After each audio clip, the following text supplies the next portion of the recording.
हम कमज़ोर तबका के पास जाएंगे और उनसे उनकी हालत जानेंगे कि वो किन हालात में अपनी ज़िंदगी गुजार रहे हैं। आज हमने इंतखाब किया है रिक्शा ड्राइवरों का।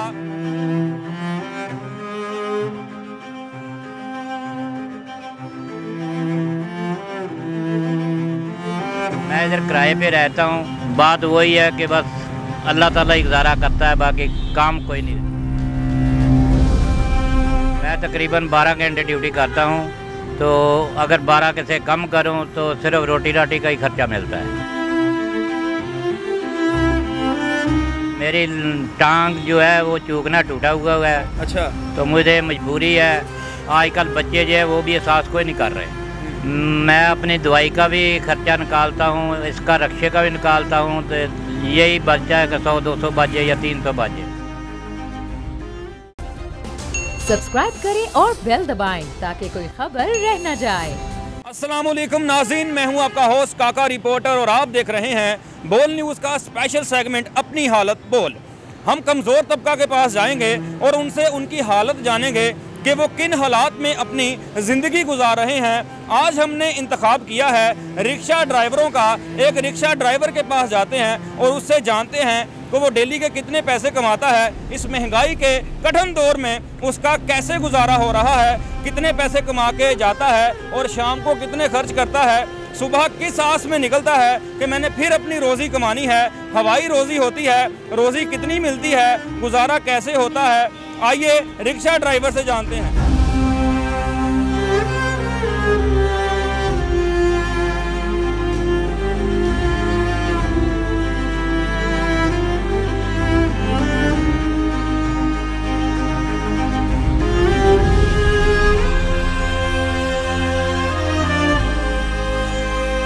हमारे साथ महमूद अहमद मौजूद हैं जो कि रिक्शा चलाते हैं। इनसे जानते हैं कि ये अपनी हालत कैसे बताते हैं, किस हालात में रह रहे हैं, कैसे गुजारा कर रहे हैं इस महंगाई के दौर में। अस्सलाम वालेकुम। वालेकुम सलाम जी। सर कैसे हैं आप? शुक्र अल्हम्दुलिल्लाह जी। सर सबसे पहले मुझे ये बताएं कि आप कब से रिक्शा चला रहे हैं और रिक्शा कैसे लिया था आपने? मैं जी तकरीबन ये 6-7 साल से रिक्शा चला रहा हूँ। मेरी उम्र अभी 67 साल हो चुकी है। आपकी 67 साल उम्र हो चुकी है, आपने बड़े दौर देखे हैं, बड़ी हुकूमतें देखी हैं। सबसे बुरा वक्त जो था, बुरा दौर, वो कौन सा था? मेरे रिज़ल्ट, मैंने जो रिज़ल्ट निकाला है वो तो यही है कि ये आखिरी रिज़ल्ट यही है कि ये एंड वाला यही वक्त है, और इसके बाद पता नहीं और भी एंड होगा या क़यामत आएगी, क्या होगा ये इसके बाद अल्लाह ही जानता है। आप लाहौर के रहने वाले हैं या किसी और शहर से आए हैं? मैं फैसलाबाद का पैदाइशी हूँ, लेकिन मैं मानावाले से आया हूँ और मैं इधर 40-45 साल हो गए लाहौर में। सबसे यानी कि बदतरीन हालात अभी ये हालात चल रहे हैं। अच्छा, आप मानावाला के रहने वाले हैं जो फैसलाबाद के पास है। आप लाहौर में किसके पास रहते हैं? मैं इधर किराए पे रहता हूँ, तो रक्शे का भी आपको जो है दिन में खर्चा जो है इसका भी होता है, अपना खाना भी खाता हूँ, लेकिन बात वही है कि बस अल्लाह ताला ही गुजारा करता है, बाकी काम कोई नहीं रह गया। कितने बजे निकलते हैं आप रिक्शा लेके? मैं तकरीबन 12 घंटे ड्यूटी करता हूँ, तो अगर 12 के से कम करूँ तो सिर्फ रोटी राटी का ही खर्चा मिलता है। अच्छा, आप घर से बाहर रह रहे हैं, आपका घर उधर है, यहाँ पे आपके खाने का भी खर्चा होता होगा, और क्या क्या अखराजात हैं? मैं अपनी दवाई का भी खर्चा निकालता हूँ, इसका रक्शे का भी निकालता हूँ, तो यही बच्चा है कि 100-200 बजे या 300 बजे वो अगले दिन के लिए। दवाई का आपने जिक्र किया, क्या मसाइल हैं आपको, क्या मर्ज़ हैं आपको? मेरी टांग जो है वो चूकना टूटा हुआ है। अच्छा, तो मुझे मजबूरी है। आजकल बच्चे जो है वो भी एहसास कोई नहीं कर रहे।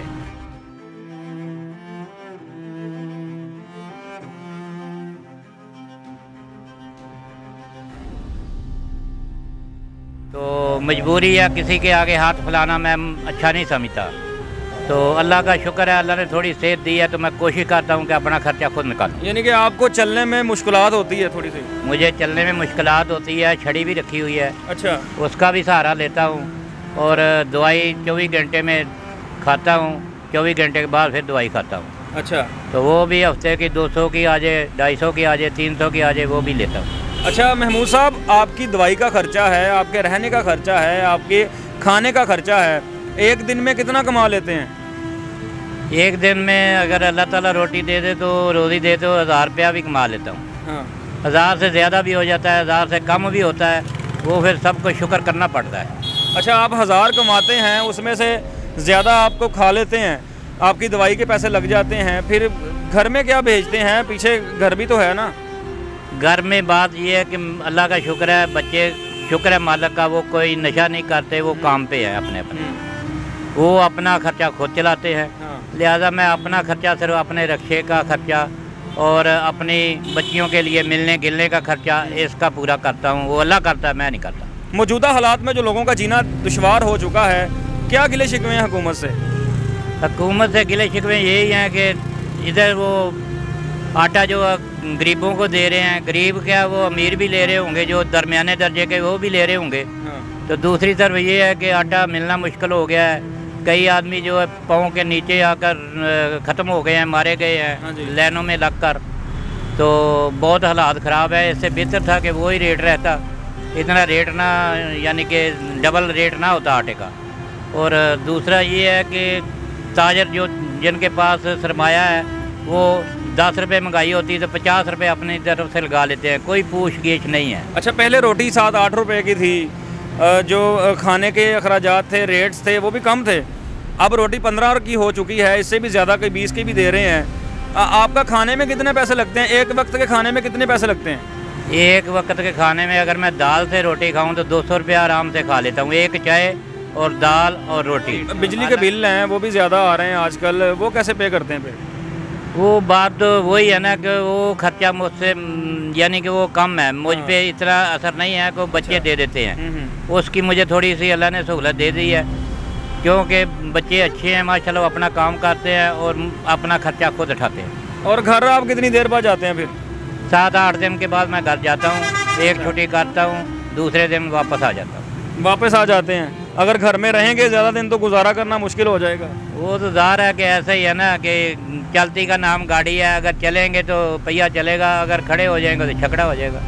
मैंने और भी रिक्शे वाले देखे हैं, हमने कई लोगों से बात की है, कई लोगों को ज़ाती रिक्शे नहीं हैं, वो रिक्शा जो है वो दिहाड़ी के ऊपर चलाते हैं, एक दिन के डेली वेजेस जिसको कहते हैं, वो 400-500 रुपया उसका भी देते हैं, उनको क्या बचता होगा? वो तो सर जी उनको मालूम है कि क्या बचाते हैं या नहीं। बार अब ये है कि आजकल जो हालात ऐसे हैं ना कि बहुत मुश्किल है, वो बेचारे ऐसे ही है कि रिक्शा 2-3 दिन 4 दिन चलाया, 10 दिन चलाया, मालिक को जो है उसकी मजदूरी नहीं दी 2, 4, 5, 10 दिन की, और उसके बाद वो चोरी उधर खड़ा करके चले गए, भाग गए, वो खर्चा पूरा नहीं करते। जी नाज़रीन, हमने महमूद खान साहब की कहानी सुनी, इन्होंने अपनी हालत बताई कि किस हालत में ये ज़िंदगी गुजार रहे हैं। एक रिक्शा ड्राइवर जो है वो डेली 1000 रुपया कमाता है, 500 रुपया खाने का चला जाता है, 200 रुपये मेडिसिन का चला जाता है, 300 रुपया रिक्शे का खर्चा है, गैस भी होती है।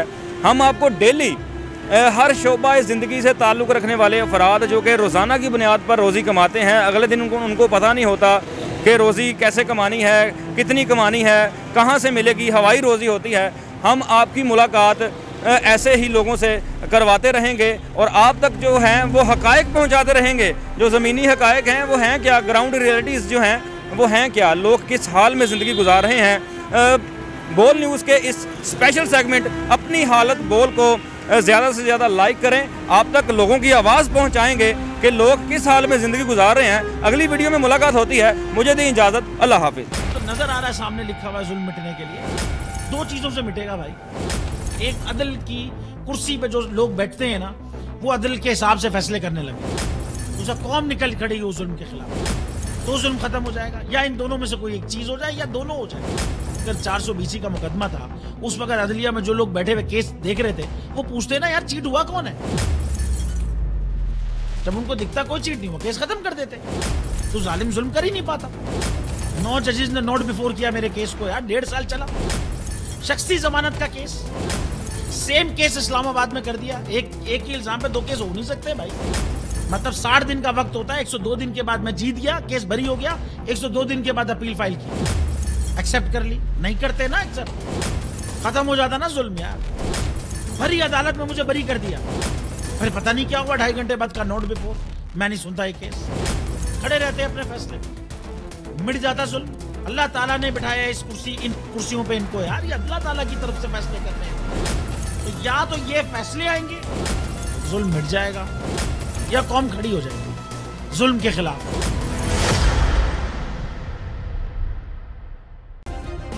सब्सक्राइब करें और बेल दबाएं ताकि कोई खबर रह न जाए।